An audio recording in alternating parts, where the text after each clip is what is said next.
Got started last week. There were conference calls, and the Romney people put out a bunch of different information, which is just a real sort of laundry list that kind of confused the issue. Does this outsourcing attack really sort of get people riled up in either party?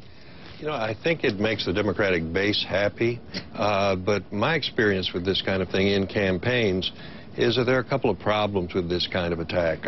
One of them is motive. If you're a business guy, okay, you're supposed to maximize profits and all that, but when you're running for president, people don't think you're doing it for profit. And the agenda now is totally different, so it's almost like attacking somebody who's not here anymore. And the second part about it is they're seeding that he's a business guy and a job maker. He's just not a really wonderful one, he's just kind of a wonderful one. It's like he's a silver medal winner. No. And this is from the guy, who's got the 8% unemployment rate. This is, so far in the face of these attacks, these Bain attacks, Romney has gone up and Obama has gone down. Well, we haven't seen the impact of the attacks yet, and well, interesting to note that $25 million in interesting a couple of to note months. that they're running these ads in specific battleground states and in Midwestern states where Mitt Romney is saying, "I will bring jobs back. I know how to do it." You know, yeah, he's a job creator, but he's created the jobs in Singapore. So the question really is whether we're going to sort of see a two-pronged attack here. There's some writing on this from a liberal writer up in New York just today, suggesting first you see the Obama attack on character almost, and then it moves over to policy as you get closer to the November election. Do you think this is sort of a 1-2 punch that's supposed to soften Romney up? I think so. I think right now they're trying to say he's a mean guy and attack him as you know, the source of all evil. The problem is that Mitt Romney doesn't seem to be that guy. He's a very pragmatic businessman. One of the problems in the primaries was Republicans didn't see him as a passionate right-wing guy.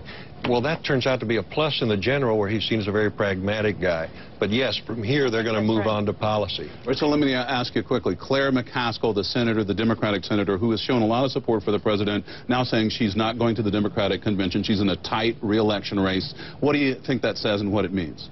Well, I mean, it's hard to interpret it. It's, you know, it's a diss to the president. It's saying me associating with you does not look good for me. And, you know, it's hard to kind of spin that well. But look, we have seen that in every re-elect for every campaign for years. Conventions are feast for the extremes of both parties. Right. And if you're in a swing state in the middle, you don't want to be seen with the extremes of your party. You want to be seen with the middle of it.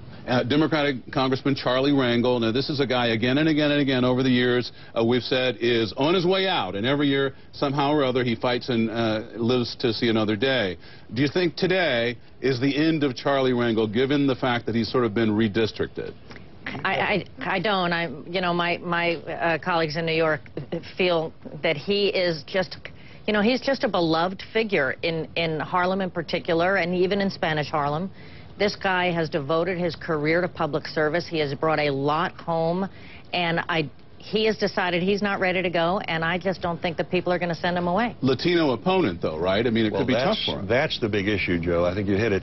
The Black caucus has had a tremendous amount of power within the Democratic Party for a long time. Now there's a new emerging minority challenging them for power, Hispanics. They need each other to assemble a Democratic governing consensus, but they're also vying for power. The opponent Rangel has is a Dominican in that district, and the district now favors him a little bit, but I think Hillary's right. He'll probably hang on. Interesting to see what happens, because this is a multiple opponent race, and that could water down the opposition to Charlie Rangel. Very interesting. It's a very odd primary in New York today, a weird hot June day. It's a funny day for voter turnout. The biggest liability he has is that he's 82 years old. Dick Lugar lost because he just lost touch with his district. That's one of the things working against Charlie Rangel tonight. All right, thanks so much, and we'll see what happens.